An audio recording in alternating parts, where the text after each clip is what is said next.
Excellent. Nicely said. Today is our fifth or our sixth, I've lost count now, in our interviews with AI leaders in the financial advice and financial planning space. Really excited to have Arran with us today from 4admin. Um, Interesting. I've got a little poll going in my Live Talk group as to which AI providers get the most mentions in our group.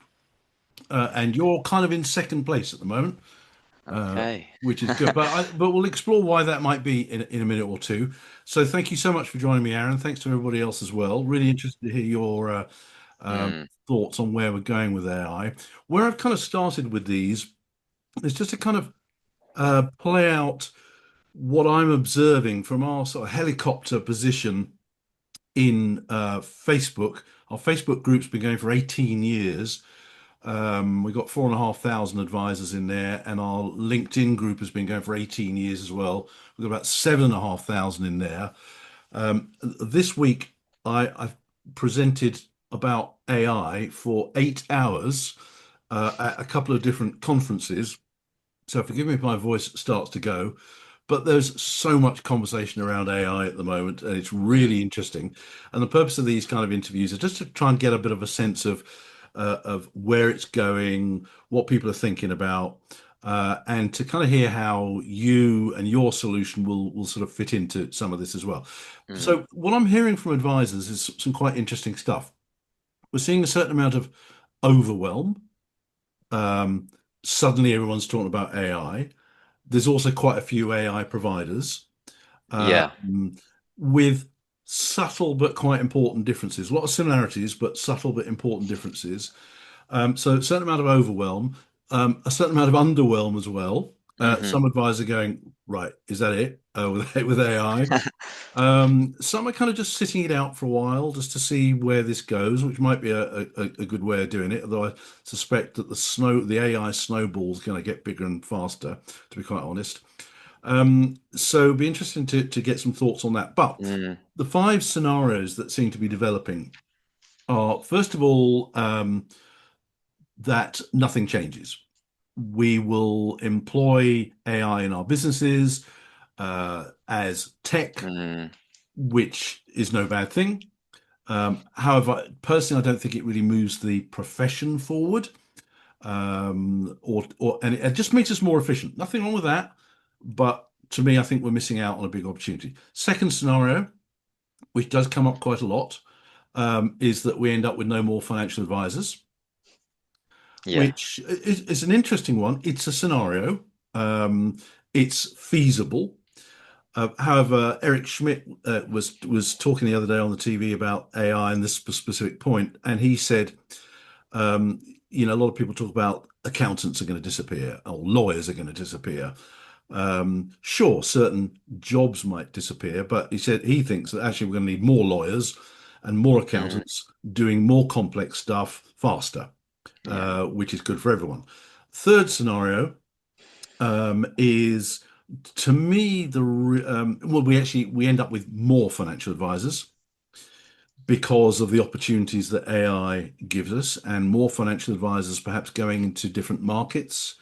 Mm. Again, being very, very efficient as well. Fourth scenario, which to me is the really exciting one, the ability to create completely new business models at scale, low cost, very quickly, and serve the advice gap, which people Yes. talk about a lot. To me, I think that is so exciting that finally people who know that they need to be talking to financial advisors, but who can't for whatever reason, have access to some interesting advice. And the final scenario is that the role of financial advisors starts to change and evolve.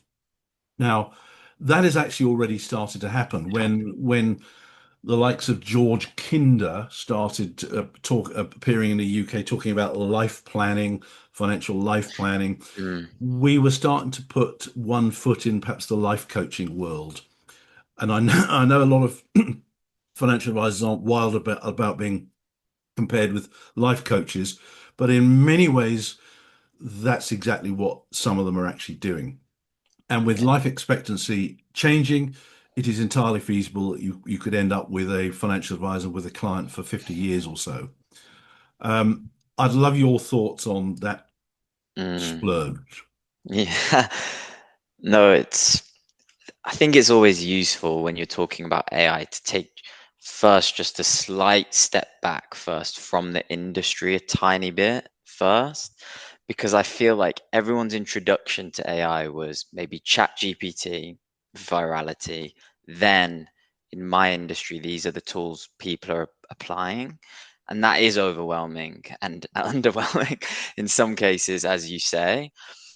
The way I look at it, the way we look at it is sort of across a technical level, societal level, which comes into what you're mentioning there, and then just a bit of a macro economic level, which I think is really useful to frame how you view AI and what may happen over the next 2, 3, 4, 5, 10 years before you start getting into the nitty gritty about the roles, which we can definitely do. But I think from a technical level, you probably hear loads about agents. AI Mhm. agents, Yeah, agents. What's the difference between an AI and an AI agent? Everyone's talking about agents. What the main difference being traditional software, SaaS, is rules based. That's step one. The biggest companies of the last decade, the most impactful companies, was like rules based software with no AI. The problem with rules are they're quite brittle, they can't adapt, and then people started building AI features into rules-based software, which honestly is more where 4admin is right now. We haven't added this agentic layer to what we do. sure. We're core software plus AI functionality, analyze documents, generate summaries, those kinds of things. Agentic AI is when the system itself starts to make the calls and deliberate between different options. And then rather than a human driving the system and using the AI features, the AI comes to the human when it has a question or an ambiguity or an uncertainty, right? So the AI is driving the system, orchestrating things, and then comes back to the human. In all of the AI tools in the financial advice industry right now, whatever anybody says, there's nothing truly agentic out there at the No, minute. no, All of the tools you'll know name by name, and I'm sure everyone's doing their research. So there's that technical understanding of what everyone's talking about, but where we actually are, we're not at autonomous agents yet. So then when you come to that societal piece, which sort of fleshes in a bit more with what you were mentioning about will the jobs disappear completely? Will nothing happen? Will we be a bit more efficient? Over a long enough time horizon, I definitely can't tell you. I think over the next 5 to 10 years, what we believe fundamentally, and I think what the Jensen Huang of NVIDIA and what these guys generally believe is that AI will do 50% of the work for 100% of the people, not 100% of the work for 50% of the people, mhm. meaning that the roles themselves won't disappear as such, but a large chunk of what previously was that role will now be handled by AI. Take, for example, back office within financial services, right? Yeah, Admin, power planning. Will administrators and paraplanners disappear? No, very unlikely. Will 50% of the work that they were previously doing be done by AI? Yes. And how does that impact job markets? It means that you will have one individual, whatever their role is, be that an administrator, be that an advisor, able to handle more volume than they could previously because the manual, repetitive, administrative stuff is taken away. So does that impact job markets? Yes. I think we'd be lying if we said it doesn't. How exactly is hard to say, but if you've got one administrator able to support five advisors now versus maybe a one-to-one relationship that you previously had, the skill set changes, the job spec that you put out changes, what you need from that person. But ultimately, the role evolves, it doesn't die. And I see exactly the same with financial advisors being that you may be able to service lower segments of the market with a more digital first, digital twin. All these things are popping up right now for yeah, education, but ultimately the role itself will continue to exist. So that's my sort of background on how I would approach understanding these problems. yeah, lovely. I'd really be interested in a common theme that's coming through from all the interviews we've done, Mm, and it's something that I'm almost experiencing every single day. is advisors' approach to AI in terms of how they see themselves using it. Mm, So, the single most regular question that I'm asked by advisors, be they employed advisors, self-employed advisors, or business hmm owners, is Phil, what one AI tool should I be using no matter what? mm, And all the questions are about the tool. And I'm suspecting that's possibly not the best question they could be asking. Just wondering what mm, your thoughts are on that. mm. I think bang on. I think it's just as much about understanding what AI can do for you as a person, just as much as it is this use case within my business. For example, I use AI every single day, Mhm. not because I'm an entrepreneur and a founder and those types should use this AI tool, because it's fundamentally like having PhD level intelligence at your fingertips that you can just tap into as and when. So it's more about actually trying to use AI by nature of who you are and what you do. I constantly now, anytime I do any work, I think, could AI have done that faster and better than I did? If Hmm. so, I'll look for a way to employ it there. So I think that's kind of getting at what you're saying, which is it's not the tool, it's more reverse engineering what you're doing day to day and seeing how you could do it better. For example, you make a lot of LinkedIn posts about the use of AI, right? And I think content is one thing. Just idea generation, editing it is just one thing that financial advisors could be doing. You're not really going to get from what's the best tool to Yeah. use. That's interesting. I love that the idea of asking it, could I have done this better? I've had a couple of people say this week. They said they're running, say, a suitability report through an Mm, AI, and saying, this is a suitability report for XYZ client. Here's mm, some information about this client. What could I have done differently, or how could I improve on this, as a way of looking at it? I'm seeing others using, and I know note taking is quite a popular thing in mm. AI, but those very notes that are taken are really powerful in terms of helping people to do so. One thing you can do is interrogate a transcript and say, here's a transcript of a meeting. What did I miss? What could I have done Yeah, better? Were there any moments where the client exhibited signs of potential vulnerability that I yeah, might have missed? yeah, Were there any moments in this meeting where the client was showing signs of real appreciation that I missed the opportunity to potentially ask for a referral? So you can see this being used for training, role playing, personal development, business development, all kinds of different stuff like that. 100%. And I think is why it's a great question that you bring up about what's the right tool and focusing on the tools. It is the wrong way to view it fundamentally, because what actually is the curiosity of what can AI give back to me? Meaning you listed off some things there where it could be useful. I would, and a lot of people now would ask AI. So the most important tool I think is probably for me ChatGPT, because that's the LLM I brainstorm with, Yeah, yeah. meaning using it as a brainstorming partner to cue the essential gaps that I have in my own thinking and then spark them is the main value I get from AI. Whereas if you say, I use X provider and these are the tools that they have available, am I limited to those tools now? Is that my whole experience of AI? Hmm. I don't think it should be. I think it's like you say, getting its thoughts on what you're thinking is Yeah, just so valuable. yeah, interesting. So that question that somebody might ask, an advisor might ask, better question might be, okay, to look at where's my business going? How do I see my business in the next 2 to 5 years? And then reverse engineer it back to maybe the tool that can take them, or to look at, well, what are the problems in my business right now, and how could we maybe sort those out a bit quicker? Yeah, 100%. And I think quick actionable takeaway for that, like separate to 4admin, is my prompt structure that I tend to use is Yeah. really quite simple.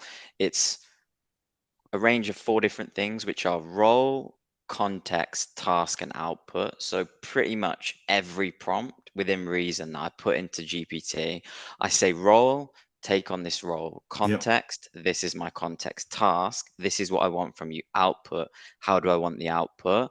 And Yep. that helps me plan business models, financials, marketing. Like you can get it to take on the role of the advisor you need, Yeah. which then fundamentally is just going to give you Yeah. better outputs. Yeah. That's a good model. And I always chuck in at the end after it's done the work. I always then say to it, what did we miss? Mm, And it comes up with more stuff, which is just wonderful. So tell us a bit about 4admin. How did it come to be? Who mm. are you? And a little bit about what you do, and we'll go into a bit more depth. Yeah. Long story short, my mum runs an outsourced admin and power planning support firm. So Okay. I was a lackey, for want of a better word, unpaid, handling the LOAs, handling a lot of admin in my teens. I then moved to the UAE, to Dubai, where wanted to become a financial advisor. So I was just fundamentally starting that career, doing my exams, getting ready to go. Just got gripped by the tech bug, to be honest with you. So left the industry, came back, was figuring out what I wanted to do, and was just helping out mum around when GPT-2 came out. So We good want to few know who your years mum is. Hold on. Let's ago. just nail this one. You probably won't know her. Her name's Naina Kingston. She works predominantly with St James's Place practices, to be Okay. honest. I know that's not the most popular out there. But essentially, long story short, I would handle mostly the LOAs. Right. And I was just like, there has to be a better way than what I'm doing, which was say printing and highlighting or control F to go through information, copy and paste. And I just like, has to be a better way. So wrangled in my co-founder, who's actually, I've known him since I was 5 years old. He's one of my best friends, and we sort of got started. January last year we incorporated. July last year we launched, and then from there, just the two of us with a healthy dose of AI support Yeah. has scaled the business, yeah, to 100 plus clients. We work with some enterprise companies, mid market, down to the one man bands as well. And it's just a testament for what value AI can bring to your business because he uses Cursor. You've probably come across Yeah. Cursor, coding agent. I use pretty much custom GPTs on ChatGPT, Okay. and we scaled to handle about 600 end clients with two people and some good systems in there. So it's Right. that's us to today. We recently just got accepted into the FCA's like innovation pathways program. Fundamentally, we're trying to solve this LOA problem, which has Yeah. kind of been a pain for decades If I now. had a And quid for every time it gets mentioned in our Facebook group, yeah, that's it. And the problem is a lot more complex than people know. I think often it gets lumped as a provider issue, essentially, like, oh, the providers are inefficient. The providers don't know what they want. The providers. And whilst, yes, we speak with them, they have their own problems. There's two ways to solve this problem. There's top down from the providers that requires legislation and mandates, honestly, because if I'm the ops director at Fidelity and I go to the board and say, yeah, we need to increase the ease of outflows, you're probably not going to get that many votes, right? Number right? one for that resolution. Bottom up is what technology can we apply at the intermediary level to actually recognize that we have a lot of problems ourselves. The double keying is not the provider's fault. Inefficiencies and back and forth between our admin power is not the provider's fault. Integration with the CRM is not the provider. All these things that we can actually act on right now is where we're building, whilst also trying to engage the providers in the chat as well. Yeah, I love the way that when you said you've kind of done this just the two of you, but powered by AI. Mm. I heard something last week. I don't know if you know Daniel Priestley, Yeah. a kind of serial entrepreneur. He did a post on YouTube where he posed the idea that just as people can create a video on YouTube every day Mm. or a blog every day, and influencers, whoever, whatever, we can do that. We can create content that rapidly, that's really good, and that often. He was posing the idea that it's not going to be very long. In fact, I know it's already started, where entrepreneurs could start 10 businesses every month, Mm, scale them up using AI, sell them on mm, in months, if not a couple of years. And I just yeah. love the fact that you seem to be an example of someone who's going down that Mm. route. Yeah, we try to be for sure, and it's top of mind for us because you build a business, and same with financial advice business. Like, what's the exit strategy here? We're rarely building just for the sake of building, and there's loads of different routes you can take. There's the book, isn't there? You get wheeled out. Yeah, There's different options available to you, and I think fundamentally you just need to understand where AI is taking your industry. That's why things like this are super important because we're still really early, like yeah, really early. We yeah, could even honestly be in a hype cycle. We could be due a big market correction with Nvidia and all of these things.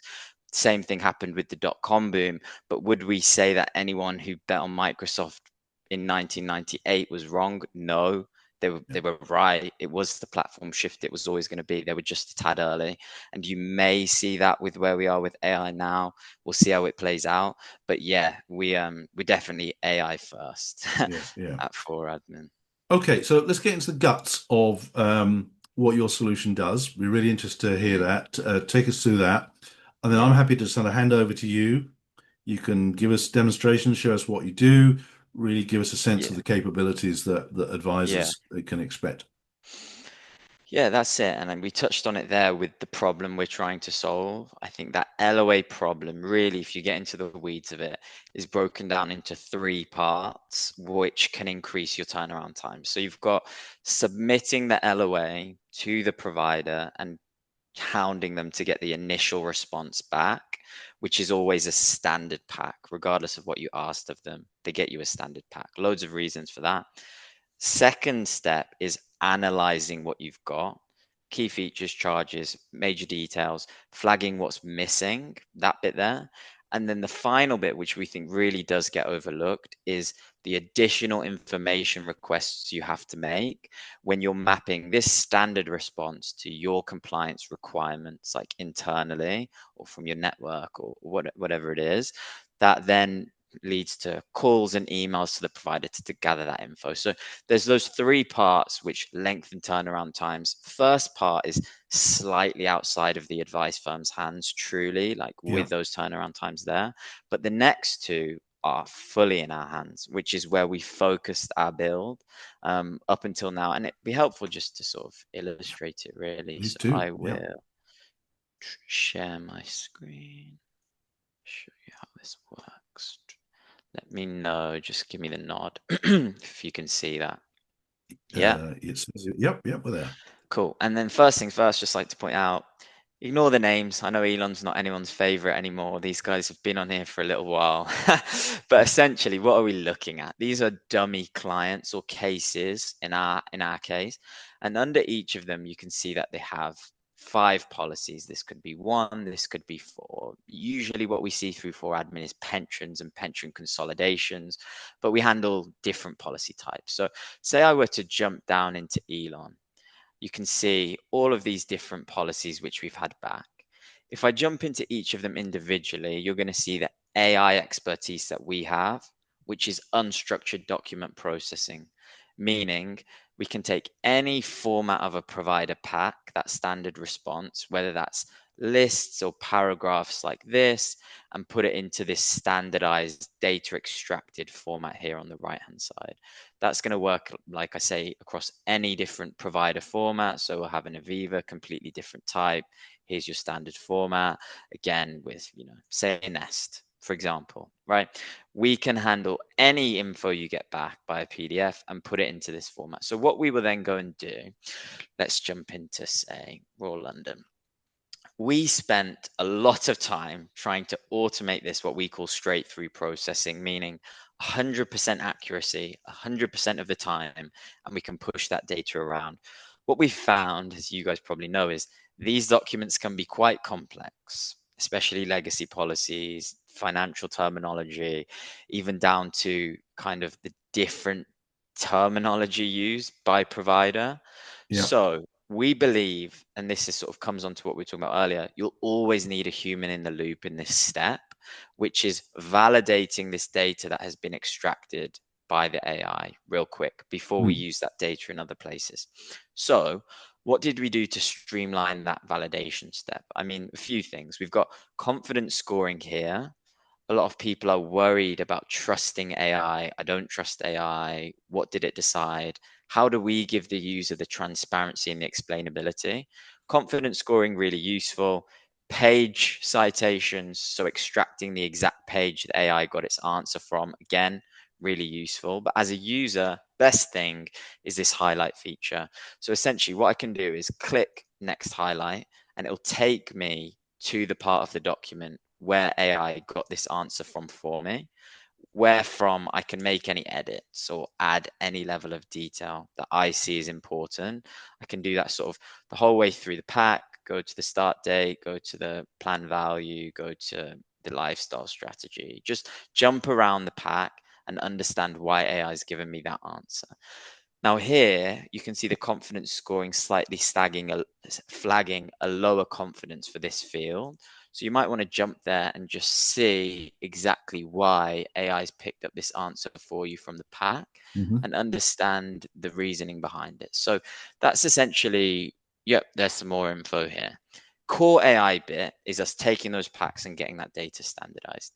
You've done your check, you're happy with what you've got. We've pulled out sort of the whole fund information in here, which will be up here somewhere, mapping all of that information out into this format, as well as contributions, like really just crunching down all the data so we can use it in other places, in the CRM, in Excel, in a form. So say we've done that, and there's, like I said earlier, some things missing that we might need to go and clarify with the provider. How do we do that? Call or text, email, sorry, not text, call or email. So if I hit that email button up there, we just auto generate an email summarizing the information that we're looking for that was missing. This can be templated, you can essentially customize that. But we integrate mailboxes. So our user could have analyzed the pack, seen what's missing, got this email up and ready. We Yeah. have this database here to match provider contacts via email and via phone to the policy type. Now, as you guys know, getting that sort of a one for one, this policy type, this email inbox, providers often don't know themselves. But essentially, the goal is to take that complexity out so we can send that request off up top straight to the provider from here. Nice thing is, it's not changing where the communication's happening, meaning it's still going from the sent box of Outlook, and responses are still coming back into that inbox. They're not coming, say, into 4admin exclusively. It's just we've got that data of what's missing, save us 5-10 minutes rekeying, send it from here. Next step is calling. So two reasons why our partners integrate calling with 4admin. One is, again, we've got the database. I could make this call from here while I've got the pack up. If they tell me specific things, say no servicing advisor, no mark order, bonus, none, discounts, I don't know, 0.5%. From here, I can flag that those things were taken over the phone, because when we're starting to think about getting this over to paraplanners or to compliance departments, we want to know what we have in writing in the docs and what's been taken as sort of a call note. So if I unfilter, we have those page citations, which I showed you earlier, but then we also have somewhere down here, those things which were taken over the phone through 4admin, and that'll come to fruition when we export everything in a sec, which I'll show you. But another thing we do with these calls, which we're working through with the FCA Innovation Pathways team, is this bit, which is step one. We now transcribe calls with providers. Right. So we have that record of everything that was actually discussed. You can search like the key terms, maybe it's what did they say about allocation rate, bid offer spread, those kind of things.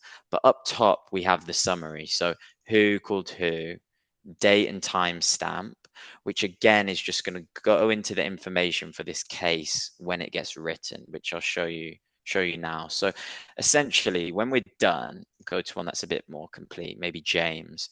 we've looked through these policies, we've chased information, we're happy with what we have.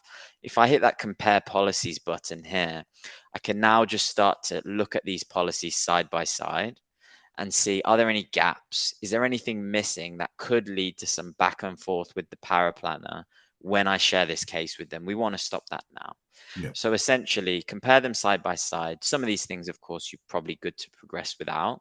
Say you're happy, we can then hit this export master file, and this can all be customized. But essentially, what we're going to do now is zip up that whole case. So we're going to get together all of the policy packs. We'll merge different files if you've had them from different files from the provider. We'll generate the checklists and summary sheets for each of those policies, which I used to do, which was like a whole lot of copy and paste, retyping from one place to the other. So if I open that up, you see I've demoed this a fair few times, but essentially we've exported there for that case this pack, which will merge multiple documents if we've had them. We've also generated this checklist for each of the different policies, which saves a whole chunk of time, honestly, when you think about how it's currently done, which is to manually generate these. So Mm. we're just mapping over that summary, housing all of that information. We can then sort of break down the funds, contribution histories we've pulled out from that pack, got into a usable format rather than a static PDF. And say the end of that journey is, say, this one here, which a lot of advisors do like, which is the summary view of those policies side by side, which may get presented to a client. And we're looking to do a little bit more with this, but we've packaged up that case, usually a pension consolidation. Final thing you can do through 4admin is actually send this or push this data over to CRM. So if I close that down, we've got 3 integrations right now. We've got IntelliFlow, Planner, and Xplan. So if I were to say, take this policy again, already pushed it, but not too important, and click push to IntelliFlow, what that's then going to do is allow me to search a client, and I can handle 2 scenarios. So I can handle the updating of an existing policy if I've already added that shell here. For example, there, we'll get the information that we've got. Do you want to overwrite it? Yes or no? And we can create one from scratch as well. So you just key in a little bit of this kind of minimum information required for IntelliFlow. It'll change a little bit depending on the provider, and then we would be able to push this over. So the nice thing about this is we're updating or creating all this policy information afresh, plan number, start date, updating contributions line by line. We can also do full fund holdings if we have CDOLs or ISIN codes. At the bottom, we can link the documents if you're using it as a doc store, checklist as well to house some of that information, and then essentially just push that over through the API, maintain that data integrity across the board. And then final step, sort of with 4admin, is we believe that we don't need to house your data any longer than that. You've got it on your device, you've got it on the CRM. So I can now actually delete clients and purge that data from our servers when I'm done with it. And Right. yeah, we don't train our models or anything on that data. So that's the quick walkthrough of what we've built. Very thorough, I have to say. And you've got some fabulous testimonials on your site as well, which is really good. Do you spotting any sort of anything in common that's coming up when people comment on your Mm, solution? Or is anything surprising you that advisors are saying? mm. Surprising, because we operate within the LOA space. Surprising, no. Everyone hates how it works currently, Yeah, and yeah. there's no secret backdoor in a sense where some big companies can just go to Legal and General and get the info. Everyone has to go through it exactly the same way. So the general pain point is that I believe too many people lump it as a provider problem when things like this are definitely intermediary level solutions. So no surprise there. I think things that come up time and time again for us, like in a good sense, is advisors don't want to spend time behind the computer. A lot of Mm. these tech AI systems out there make it easier for the advisor to do everything, to do all of their own admin, to not need to sort of hand it off. Whereas ultimately, what we're trying to do is build systems that the support can use to free up the advisor's time to be out in front of clients and seeing more clients, Yeah. not sitting on here. But it does, of course, depend. And when an advisor wants to go ahead with it, what's the kind of the process? Do you do some sort of trial? How's the pricing work? Mm. What about onboarding, training? How does that all work? Yeah, so we do a trial, 2 week trial, unlimited usage. A lot of people will run sort of older policies through as well, if Yep. they have some sort of Oh, on okay. Yeah. file, just to give it a test against what they'd done themselves or what their power planners had done. And in terms of pricing, we don't charge per seat as such. We charge more in line with volume of Hmm. usage. For us, most of the cost is tied to each, say, LOA that gets run through the system where we do that core document analysis. So pricing is aligned a little bit more to the volume, and that will depend on the firm. So we have like a one-man band tier because those guys need the flexibility, and then we have sort of package for 20 LOAs a month and 60 LOAs a month, depending on I size. see. Yeah, that's interesting. Mm. And sorry, I missed a bit about training. Maybe you said, oh, No, no, bang on. So we always do a user demo first. So we would do like speak with the decision makers. Is it something you want to trial? Yes. Who will be the user? Is it you? Is it somebody else? We do user demos with them. yeah, They then go away off onto the trial for 2 weeks. We catch up. If they're happy, good, we move forward. From there, we have like a whole host of training resources and videos and educational stuff for them to yeah, tap into. But the team's always on hand as well yeah, if we need. fantastic. So that's really interesting. So essentially, you're offering a kind of one problem, a solution to one problem, essentially. Are there any plans to broaden that out at all, or you Mm. seeing some opportunities that you're going to go Mm. for? Yes. So, At the risk of you explaining your business strategy out loud. so no, happy to explain it. We're tripling down on this one problem, Yeah, meaning the end-to-end LOA journey. Replacement business, I think, is about 30% of revenue for most advice firms from the data that we've crunched. We want to own that end-to-end journey, and I'm sure a lot of you guys maybe have spoken with or seen Origo Unipass LOA as an yeah, example. We're speaking with them about building that into 4admin, where you can essentially run that whole journey from submission through to analysis through to the CRM as a priority. From there, we would only ever touch things that work within that replacement business flow, be that investment research through integrations with like investment research platforms, through to potentially the suitability letter at the end of it. It's not, yeah, it's not top of our to-do list to get into that SL writing bit. yeah. Oh, that's really interesting. So going back to that sort of question where advisors say to what one tool Mm. should they be looking at? In many ways, this is a kind of, I would argue, a no-brainer for many advisors. This is the thing. Any AI, it depends on what are the bottlenecks that you face within your firm. Like nothing's going to be a silver bullet, honestly. It's Yeah, like, this is a bottleneck, no question about it, isn't it? yeah, and if this is a bottleneck for you, for example, you might have people that generally just service their book and they submit one LOA a month. Is this going to be helpful? Probably not. If you're a small team and you're handling 10 LOAs a month or 10 potential new clients a month, 20 LOAs, then it's a huge bottleneck and it can take up to 50% of sort of support time. Then it is a bit of a no-brainer, we would say. Have you got any sense of how much time typically an advice firm is saving using Mm. this? Yeah, it depends on a few things, and we do have the data on it. So we find that the core document analysis bit will vary in time saving depend on policy type. Pensions versus an ISA, a simple ISA. So for pensions, you're looking at around half an hour on the core analysis. ISAs up to 20, 15 to 20 minutes.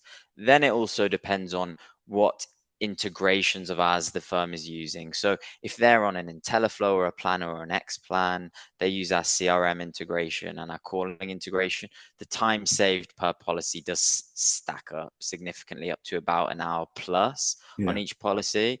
But then again, it does depend on which of those integrations they are using. Right. Interesting. I mean, that's been really brilliant. And what I love is the kind of simplicity. One task done very thorough. I love the fact that the whole package is very thorough, and I guess that's Mm. inevitable. That will help save time. So how do people find you? Where can they talk to you and find out more? I believe my co-founder Rohan has joined and he's doing my job for me, putting the calendar link in the chat. So thank you, Rohan. Appreciate that. Yeah, look, just have a chat. I think we speak with, as I said at the start, the two of us have scaled this company to raise. I take and have taken probably 1,000 calls over the past year plus. Hmm. Myself, Rohan's not much of a sales guy.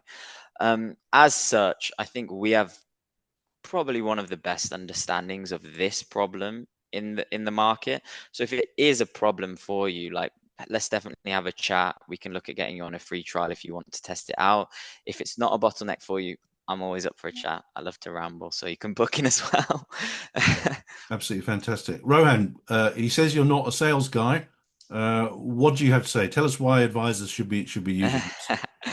Love it. I would say, well, I'm the tech guy. I think, like Aaron said, he spent thousands of hours on calls in the last year building this. And as a small team, all of that feedback still falls on my ears. And it's just really not common that you get such like a direct channel of communication from like what advisors need Yeah. to what I'm building. So yeah, I would say like we have a really, if you give us feedback, there's things you want and things you want to add, that does land on my ears and that directly impacts like the work I do day to day. Is interesting. Is this version two we've got right now? Is that right? Did I see that? Yeah, yeah, and I joined a little bit late, and I don't know what Aaron has said about a roadmap, but we're really not done at all where we are, and we know that we can save people time now, but like after all these calls, we know what the next steps are to just keep saving. Interesting. So, in terms of the feedback advisors have given you about the functionality within it, is there like anything common that you'd missed at first that you built in or are building in?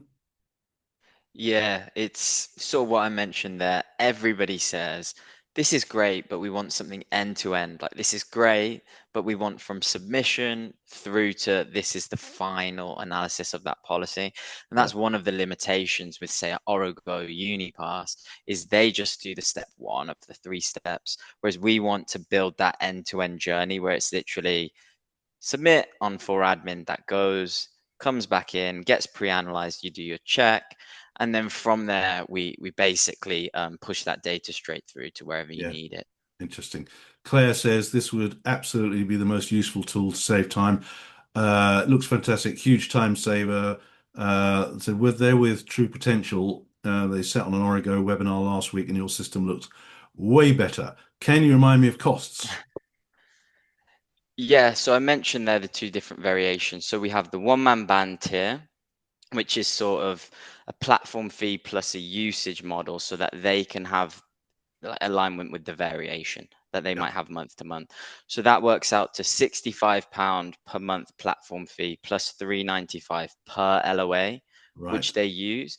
And then for the other tiers, it's more grouped into the flat subscription. So it's 20 LOAs, works out to about 149. 60 LOAs about 379. So they're the tiers, and then we have custom beyond that. Brilliant. I would Brian just I says, would just jump back into, yeah, yeah. yeah, I would just jump back into that and say that Origo do something very, very different to us and a lot more difficult to Mhm. wrangle providers in the way that they do on their side. So the conversation we're having with the synergy between those two techs is like number one priority for this. I mean, we're speaking with them again this afternoon, because the two work really well together. I just read Brian's Yeah, yeah, message as well. yeah. Fabulous. Guys, this has been really interesting. I love seeing a long standing problem being saved. Being solved. Mm, And again, this is another theme that I'm picking up for all these interviews that we are gradually uh, taking these long standing problems and really getting close to, I wouldn't say holy grail moment, but moment where literally everything can be pulled together. We get real integration, things start to talk to each other, and we all make progress. I think it's absolutely fantastic. Mm, So, exciting times. thank you so much, guys. I really appreciate it. Thanks to everybody for joining us today. We're going to make sure that you get the video. I'm sure it's easy for people to find you if they've got further questions, or we've got one new message here. Let me just see what that is. Claire says the issue we had with Origo Mm. is true potential, not yet signing it off. And Charlie asks, why is this not a profile? I love that question. I think it fundamentally is as well, but it's a Mm. two-sided problem. And I know we're wrapping up here, but there's that top-down approach, which is how do we standardize the information they give us and the format they give it us in? That is a very expensive and complex problem to solve. If you want to look at anything, look at criterion, LOA standards if you want to be involved in that discussion. But we're not around, we're not here to wait until that problem gets solved at the provider level. We want to drop something now. Yeah, So yeah. I guess you guys have got a big job ahead of getting out to all the industry conferences and knocking on their doors. yeah, Fabulous. that's it. Well, pleasure. Thank you, Phil. Appreciate Nice that. to see you. And Aaron gets the prize for the best wall art that we've had on the webinar so far. So well done to him. Thanks to everybody else. We'll make sure you get a copy of it. Thanks a lot, everybody. Take care, and we'll see See you ya. on the next one. Take Bye. care, guys. Bye bye. Take care.